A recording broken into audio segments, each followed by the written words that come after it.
한학교의 주일 예배를 시작합니다.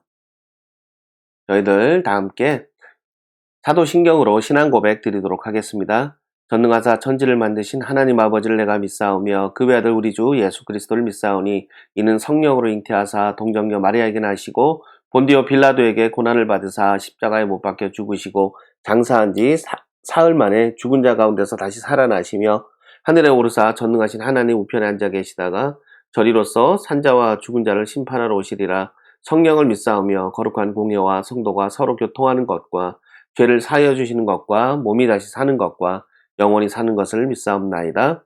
아멘. 함께 기도하시겠습니다.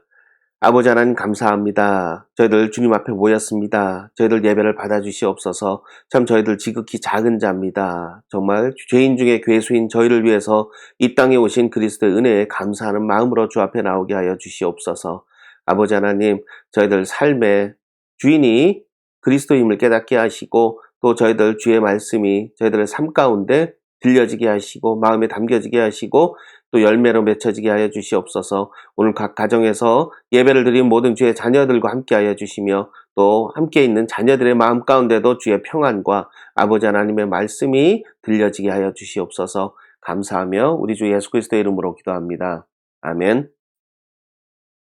네, 오늘 말씀 마태복음 15장 21절로 28절 말씀 봉독하여 드리겠습니다. 예수께서 거기서 나가사 두로와 시돈 지방으로 들어가시니 가나안 여자 하나가 그 지경에서 나와서 소리질러 이르되 주 다윗의 자손이여 나를 불쌍히 여기소서. 내 딸이 흉악하게 귀신 들렸나이다 하되 예수는 한 말씀도 대답하지 아니하시니 제자들이 와서 청하여 말하되 그 여자가 우리 뒤에서 소리를 지르오니 그를 보내소서.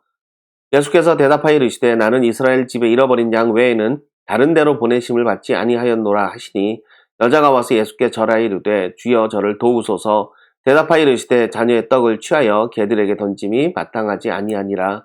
여자가 이르되 주여 올소이다마는 개들도 제 주인의 상에서 떨어지는 부스러기를 먹나이다 하니 이에 예수께서 대답하여 이르시되 여자여 내 믿음이 크도다. 내 소원대로 되리라 하시니 그때부터 그의 딸이 나으니라. 아멘.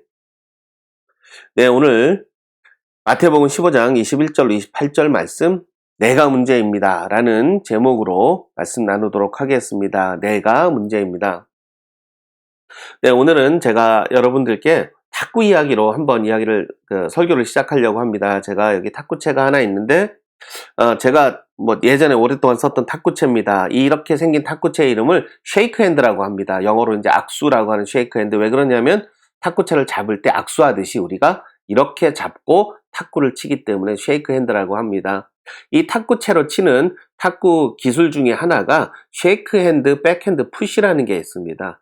그렇게 들으면 말도 좀 길고 좀 어려운 것 같은데 쉐이크핸드, 백핸드, 푸시가 뭐냐면 탁구채를 이렇게 잡고 그냥 팔을 펴서 앞으로 내미는 겁니다. 그리고 다시 원래대로 가슴 앞으로 가져오고 공이 오면 공이 오는 것을 보고 팔을 펴서 밀어내기만 하면 됩니다. 손목을 쓰지 않고 팔꿈치만 움직여서 이렇게 움직이는 것을 쉐이크핸드, 백핸드, 푸시라고 합니다. 이 말을 들으면 말만 들었을 땐 뭔가 좀 어려운 건가 보다 했는데 여러분들이 동작을 보니까 별거 아니네. 이럴 수 있습니다. 별거 아니죠. 공이 오면 그냥 밀면 됩니다. 그런데 제가 예전 교회에 있을 때 교회에 이제 탁구 모임이 있어서 쉐이크핸드를 쓰시는 분들하고 요 기술을 몇 분들에게 알려드렸는데 그 알려드린 분들이 몇 달이 지나도록 이걸 사용을 못 하시는 겁니다. 그래서 제가 이게 간단한데 왜 안 되세요? 이렇게 물어보니까 그분들이 이렇게 얘기합니다. 자기가 오랫동안 배워있는 습관 때문이라고 합니다. 그 전에 치던 습관이 있는데 그 습관을 새로운 걸로 바꾸는 것이 어렵다라고 이야기를 하였습니다. 그런데 제가 이 말씀을 들은 이유는 모든 습관이 다 사실은 똑같습니다. 신앙의 습관도 똑같습니다. 우리가 말씀을 듣죠? 매주 듣죠? 새벽기도 말씀을 또 매일 듣습니다. 아마 여러분들 평생 들으신 말씀을 다 합하면 성경책 한 권 될 겁니다. 그런데 우리의 삶이 성경대로 살 수 있을까요?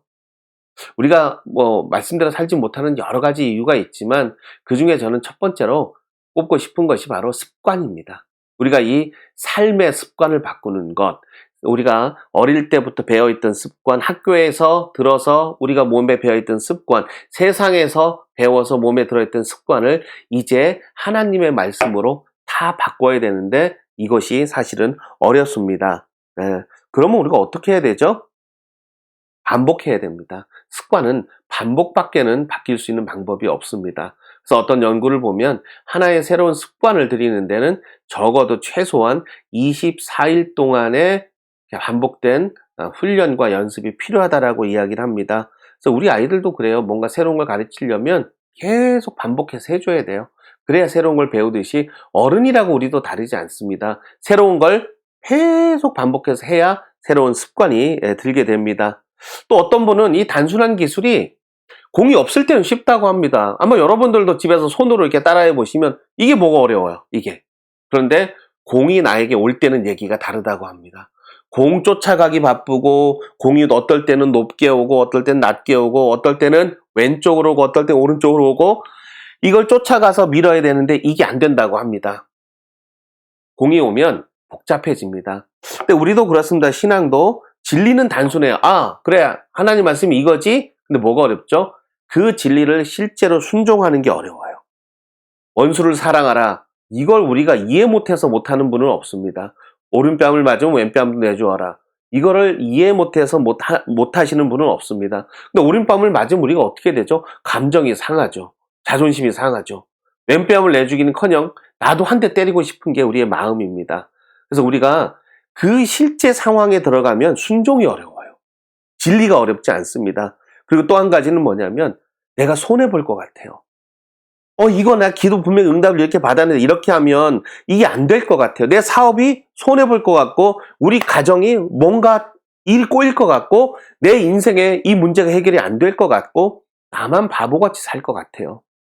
그래서 우리가 자꾸 순종을 하지 못하는 겁니다. 진리를 몰라서가 아닙니다. 그 상황에 들어가면 우리는 순종하기가 쉽지 않습니다. 그래서 우리는 삶 가운데 수많은 인생의 문제를 만납니다. 어렸을 때도 문제가 있었고 10대, 20대, 30대 계속 문제가 있어요. 근데 이 문제 가운데 우리가 함몰되다 보면 사실은 진짜 문제를 보지 못합니다. 진짜 문제는 무엇이냐면 이 문제가 아니에요. 사실은 진짜 문제는 이 수많은 순종의 기회 가운데 순종을 하지 못하는 내가 문제예요. 우리는 이걸 문제라고 보지만 하나님은 이것을 기회라고 주시는 거예요. 순종할 수 있는 기회. 내가 말씀을 듣고 그 말씀대로 순종할 수 있는 기회를 계속 주셨는데 우리는 어떻게 하죠? 순종을 하지 못하고 계속 세상의 방법대로 우리가 끌려다닙니다. 하나님 보시기에는 내가 문제인 거예요. 그래서 우리가 볼 때는 저 사람 때문에 내가 순종 못하는 것 같고 이런 상황 때문에 내가 못하는 것 같고 이게 해결이 되면 난 뭘 할 것 같지만 사실은 우리는 그런 상황 가운데 순종하지 못하는 나의 모습을 인정할 수 있어야 됩니다. 그래서 우리가 첫 번째로 오늘 말씀의 제목처럼 내가 문제인 것을 깨달아야 사실은 진짜 신앙생활이 시작이 됩니다. 여러분도 한번 저를 따라서 한번 소리를 내어보시기 바랍니다. 겉으로 따라 하셔도 되고 상황이 안 되시는 분들은 마음속으로 제가 하는 이야기를 따라해 보시기 바랍니다. 첫 번째는 나는 교회 다니는 사람입니다. 두 번째는 나는 하나님을 믿고 예수님을 구주로 믿습니다. 세 번째는 나는 죄인입니다. 네 번째는 나는 나쁜 놈입니다. 다섯 번째는 나는 개같이 나쁜 놈입니다. 여섯 번째는 나는 개보다도 못한 놈입니다. 여러분들이 이 6가지 말을 따라 하시면서 어떤 기분이 드시나요? 어떤 또 생각이 드시나요? 아마 어떤 분들은 두 번째까지는 그래 나는 교회 다니지 하나님 믿는 사람이지 했는데 세 번째에서 조금 마음에 걸리셨던 분들도 있을 거라고 생각을 합니다. 내가 죄인인가? 왜? 나 괜찮은데? 이렇게 생각하시는 분들도 있고 어떤 분들은 내가 죄인이지 그런데 내가 개같이 나쁜 죄인인가? 난 그 정도는 아닌데 라고 생각하는 분들도 계실 거라고 생각을 합니다. 그런데 오늘 제가 이것을 여러분들께 따라해보라고 한 이유는 무엇이냐면 이것이 오늘 예수님을 찾았던 가나안 여인에게 예수님이 하신 말씀입니다. 이 여인이 어떤 취급을 받았죠? 예수님께? 네, 개 취급을 받았어요. 그랬을 때 이 여인의 마음이 어땠을까? 예수님을 대한 태도가 어땠을까를 저희들이 조금이라도 공감해 보고자 한번 이것을 따라해 보라고 제가 말씀을 드린 겁니다. 근데 우리는 누구나 내가 예수님을 영접한 사람이라면 죄인이라는 생각을 합니다. 그런데 거기에 조건이 하나가 딱 붙어요. 어느 순간부터 나는 괜찮은 죄인이라고 생각을 합니다. 죄인인데 괜찮은 죄인. 어폐가 있죠. 괜찮은 죄인은 사실 없습니다. 그런데 우리가 왜 그렇게 생각하냐면 봐봐, 나 예수님 영접했지, 주일 예배 잘 드리지, 11조 드리지, 새벽 기도도 내가 꼬박꼬박 하지, 그리고 남들한테 해 안 끼치고 살지, 이 정도면 괜찮은 거 아닌가? 근데 사실은 저부터도 가끔씩 그런 생각을 합니다. 나 이렇게 열심히 하는데, 하나님 보시기에나 이렇게 잘하는데, 그런데 그것은 제 생각입니다. 저희들의 착각입니다. 하나님 보시기에 우리들은 아직도 죄인입니다. 아직도 갈 길이 멀었다는 겁니다. 그래서 저희들이 나 스스로가 나를 괜찮다고 여길 때 우리들 문제는 해결이 안 됩니다. 우리가 가지고 있는 인생의 문제, 신앙의 문제만 해결이 안 되는 게 아니라 바로 나의 문제가 해결이 안 됩니다. 내가 어쩔 수 없는 죄인이고 예수님 없이는 살 수가 없고 하나님의 은혜 없이는 오늘 하루도 힘겨워하는 죄인이라는 것을 깨달아야만 우리는 우리의 문제가 그때부터 해결이 되기 시작합니다. 제가 좋아하는 이야기 중에 하나가 열왕기하 5장에 나오는 나아만 장군의 이야기입니다. 나아만 장군은 이스라엘 사람은 아닙니다. 아람 사람이고 아람의 위대한 장군이었고 아람의 왕에게도 인정받는 장군이었습니다. 이 장군이 그런데 한 가지 큰 문제가 있었는데 그것은 바로 문둥병자라는 겁니다. 문둥병은 당시에 불치병에 저주받은 사람만이 걸리는 병이다 라고 알려져 있던 것인데 위대한 장군이 이 병에 걸린 겁니다. 그래서 이 장군이 수소문 끝에 이스라엘에 가면 엘리사라는 선지자가 있는데 그 선지자를 찾아가면 나을 것이다라는 믿음을 가지고 출발을 합니다. 지금으로 따지면 그거죠. 용한 의원을 찾아가는 겁니다. 네, 그냥 찾아가지 않고 아람 왕에게 가서 이야기를 했던 아람 왕이 직접 이스라엘 왕에게 써줄 그 편지도 써주고 재물도 주고 부하들도 줘서 가서 치료하고 오세요 하고 이 나아만 장군을 보냈습니다. 그 정도로 신임을 받고 그 정도로 굉장히 필요한 아람에서는 필요한 장군이었습니다. 그리고 이 장군이 그렇게 위풍당당하게 이스라엘에 와서 왕을 만납니다. 이스라엘 왕을 만나니 왕이 이야기를 합니다. 내가 무슨 수로 장군을 고치겠는가? 그랬대 이 장군에게 누군가가 엘리사라는 선지자에게 보내면 나을 겁니다 해서 이제 엘리사 선지자를 다시 이게 찾아가게 됩니다. 그런데 이 장군이 엘리사 선지자를 찾아갔을 때 굉장히 기분이 상했습니다. 왜 기분이 상했냐면 내가 아람에서 출발할 때도 아람 왕에게도 융숭하게 대접을 받고 이스라엘 왕을 만났을 때도 이 이스라엘 왕조차도 나에게 쩔쩔매는 사람이었는데 한낱 선지자라는 사람을 찾아왔더니 적어도 마을 어귀까지 마중이라도 나올 줄 알았더니 마을 어귀는커녕 집 문 밖에도 나오지 않고 코빼기도 보이지 않고 자기 종 하나를 보내서 요단강 가서 7번 몸을 담그면 나을 거예요. 그리고 문 닫고 들어가 버리는 겁니다. 마음이 상했습니다. 기분이 상한 거죠. 자존심이 상한 거죠. 내가 누군데? 아니 이 사람이 나를 이렇게 취급해? 내가 누군데? 그런데 그때 이 장군에게 이 장군의 부하들이 이야기를 합니다. 그래도 여기까지 왔는데 7번 몸을 담그는 게 뭐가 어렵습니까? 해서 결국은 몸을 담그고 치유를 받고 이제 새 살과 그러니까 아기처럼 새 살을 다시 이제 받은 이야기가 바로 열왕기하 5장에 나오는 나아만 장군의 이야기입니다. 그런데 이것이 바로 하나님이 나아만 장군에게 원하시고 또 저희들에게 원하는 모습입니다. 첫 번째는 우리가 감추고 있는 위선의 옷, 우리를 괜찮아 보이게 하는 세상의 옷을 다 벗어야 치유가 됩니다. 나아만 장군은 문둥병자였지만 부하들 앞에서는 항상 늠름해 보이는 장군이었고 무엇을 입고 있었죠? 갑옷을 입고 있어요. 부하들은 나아만 장군의 문둥병 그 피부를 보지 못합니다. 진짜 문제는 보지 못하고 겉모습만 부하들은 보고 살아갑니다. 우리가 그렇게 살아갑니다. 세상 가운데 내가 목사잖아? 내가 장로잖아? 나는 의사잖아? 나는 사장이잖아? 대표잖아? 우리는 이런 세상의 겉모습을 사람들 앞에 보이고 살아가지만 실제로 우리들의 속모습은 나아만과 같이 사실은 썩어 들어가고 있는 신앙의 문제가 우리 안에 다 있다라는 겁니다. 우리가 이 겉모습을 벗어던지지 못하면 우리는 이런 속모습을 치유하지 못합니다.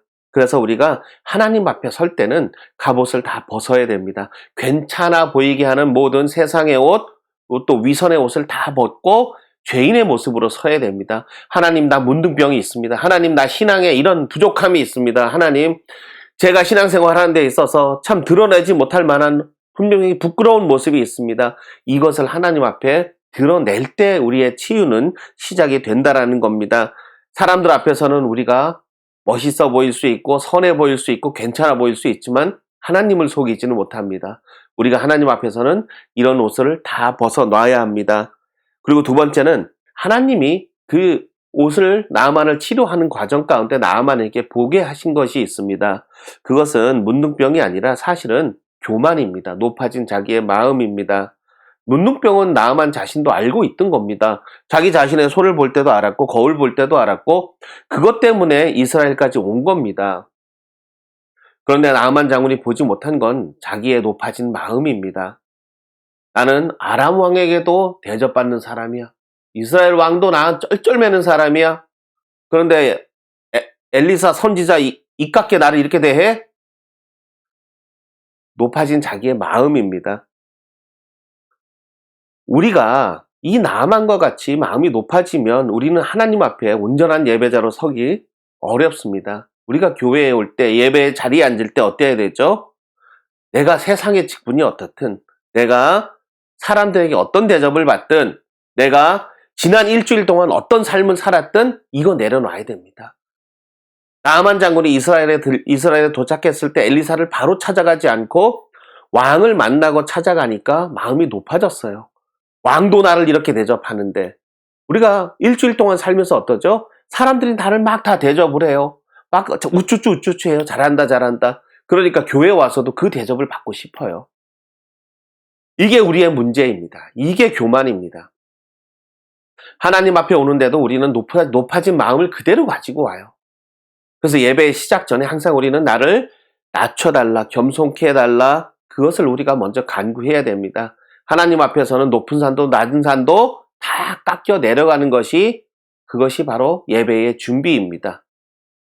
우리가 하나님 앞에 나올 때 조그마한 교만함도 하나님 앞에서는 허용되지 않습니다.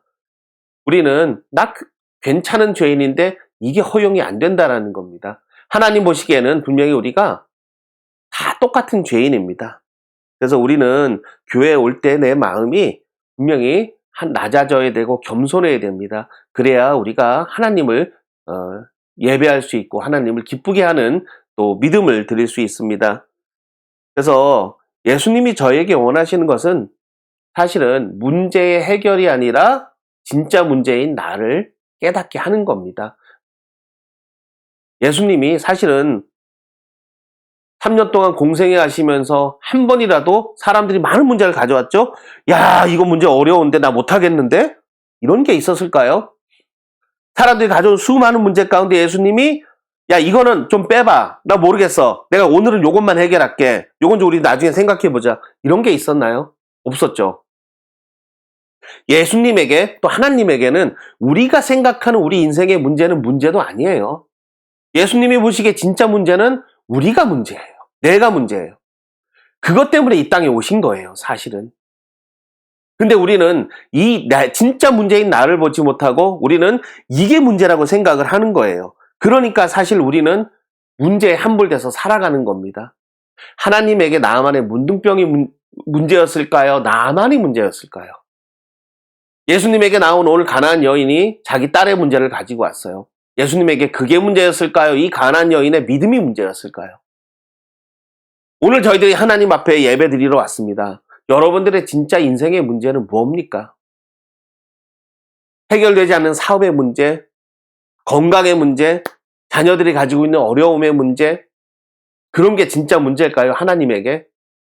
아닙니다. 하나님이 보시는 진짜 문제는 나예요. 내가 문제예요. 이런 문제들은 문제도 아니에요. 우리에게는 이게 문제라고 생각이 돼요. 그래서 우리는 이 문제를 해결하려고 백방으로 힘을 씁니다. 그래서 우리가 찾는 게 누구죠? 해결사를 찾아요. 근데 예수님은 해결사로 오신 게 아니라 구세주로 오셨어요. 나를 구원하시는, 내 죄의 문제를 해결하시는 분이 예수님이에요. 내 문제가 해결이 돼야 이 인생의 문제들이 해결이 됩니다. 우리는 이 인생의 문제가 중요하다고 생각하지만 사실 그렇지 않아요. 예수님에게는 가나안 여인의, 오늘 본문에 나오는 가나안 여인의 딸의 문제도 아니에요. 문둥병의 문제, 그건 문제도 아니에요. 예수님이 보시는 진짜 문제는 가나안 여인의 믿음이고, 나아만의 믿음이고, 저희들의 믿음이에요. 그게 진짜 문제예요. 여러분들이 오늘 어떤 문제를 가지고 나왔든 그 문제를 내려놓고 오늘 이 시간은 여러분들 스스로를 돌아보시기 바라고 속모습을 한번 들여다보시기 바랍니다. 진짜 문제가 어디에 있는가를 오늘 예배 가운데 한번 보시기 바랍니다. 오늘 24절에 보면 예수님이 나는 이스라엘의 잃어버린 양을 찾으러 왔다라고 했어요. 문제 해결사로 오신 게 아니에요. 잃어버린 양, 죄인들, 구원이 필요한 사람들, 믿음의 문제를 가진 사람들을 찾아왔다라고 얘기하셨어요. 예수님이 오늘 예배 가운데 저희들을 찾으시는 이유도 잃어버린 양을 찾기 위함이지 우리가 가지고 있는 문제를 해결하기 위함은 분명히 아닙니다.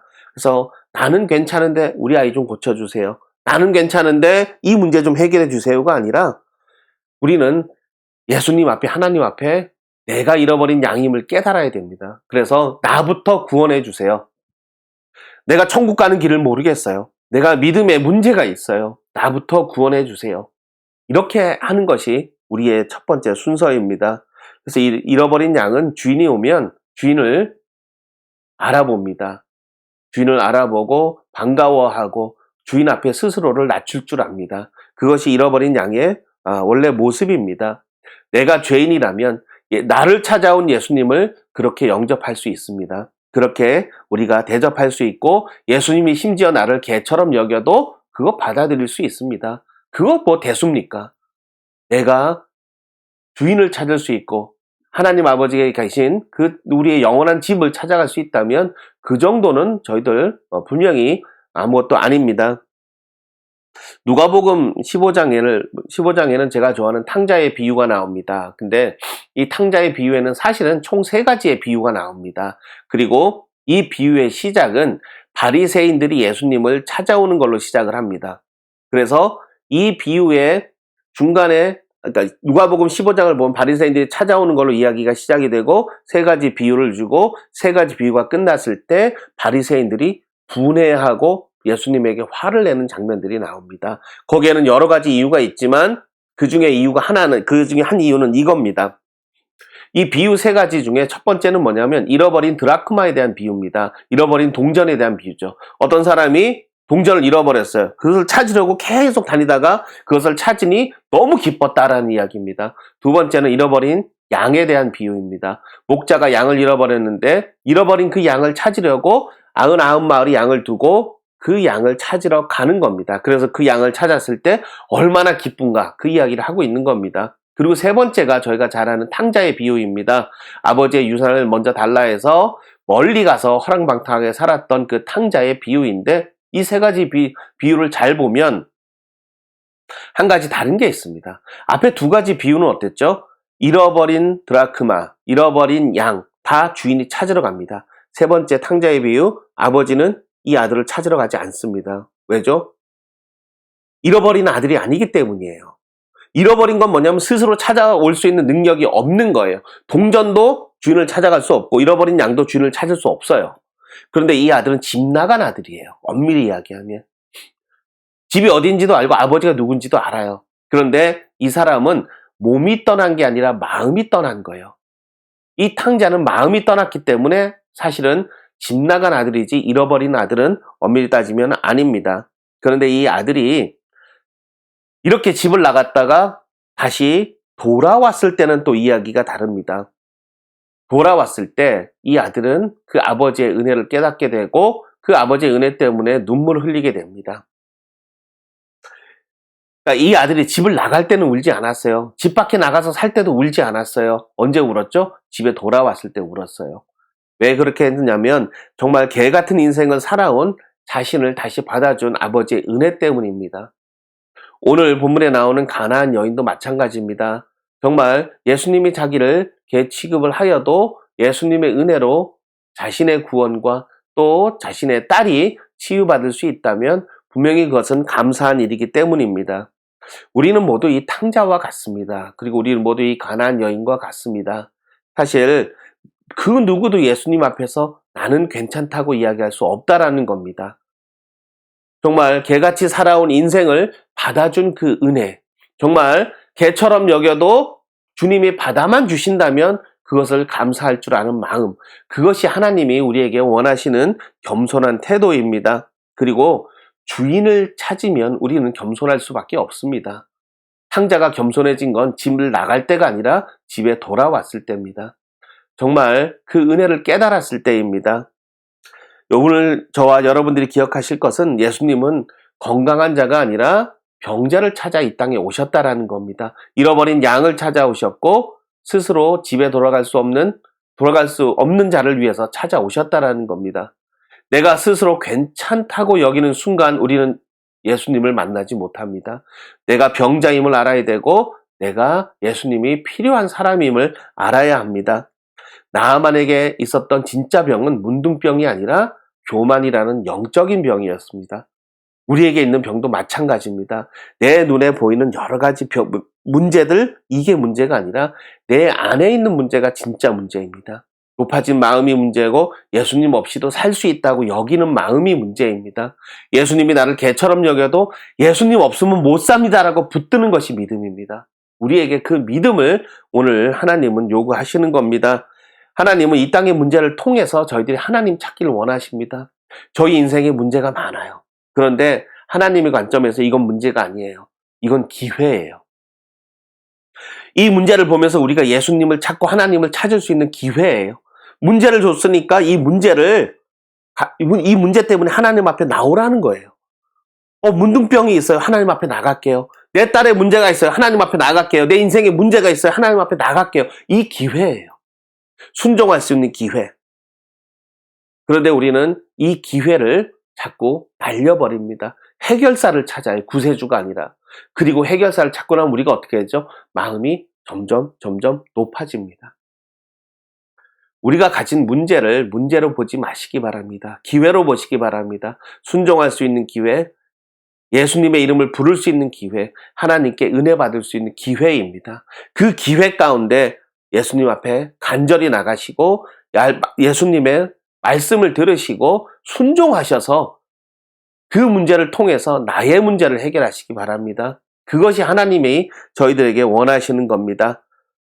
구원은 대접받는 게 아니라 바닥까지 엎드리는 겁니다.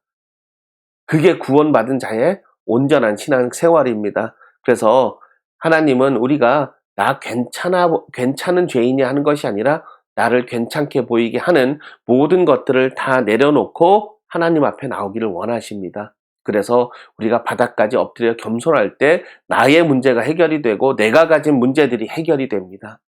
나의 문제를 그러니까 문제인 내가 해결되는 게 먼저입니다. 내가 해결이 되고 그 다음에 내가 가진 문제들이 해결이 되는 겁니다.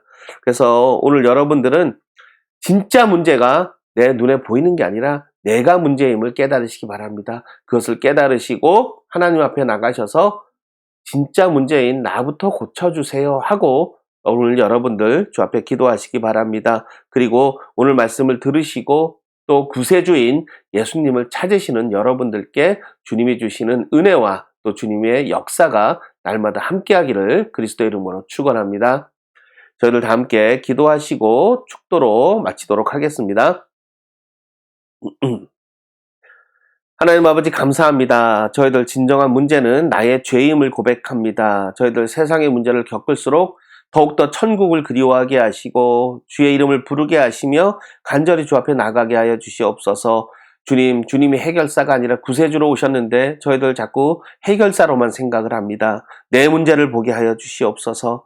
하나님 앞에 설 때는 저희들 목사나 권사나 집사가 아니라 죄인으로 서게 하여 주시옵소서. 인생 가운데 나를 괜찮아 보이게 하는 포장지를 한꺼풀 다 내려놓게 하시고 있는 모습 그대로 주 앞에 고백하며 주 앞에 나가게 하여서 저희들 치유받고 치료받고 거룩한 인생으로 다시 살 수 있도록 인도하여 주시옵소서. 이제는 예수 그리스도의 십자가의 은혜와 하나님의 극진하신 사랑과 성령님의 교통하심과 감화 감동하심이 새 사람이 되기를 원하는 모든 주의 자녀들에게 하나님의 놀라운 구원의 은혜가 임하기를 축원하옵나이다. 아멘. 이것으로 한학교회 주일 예배를 모두 마치도록 하겠습니다.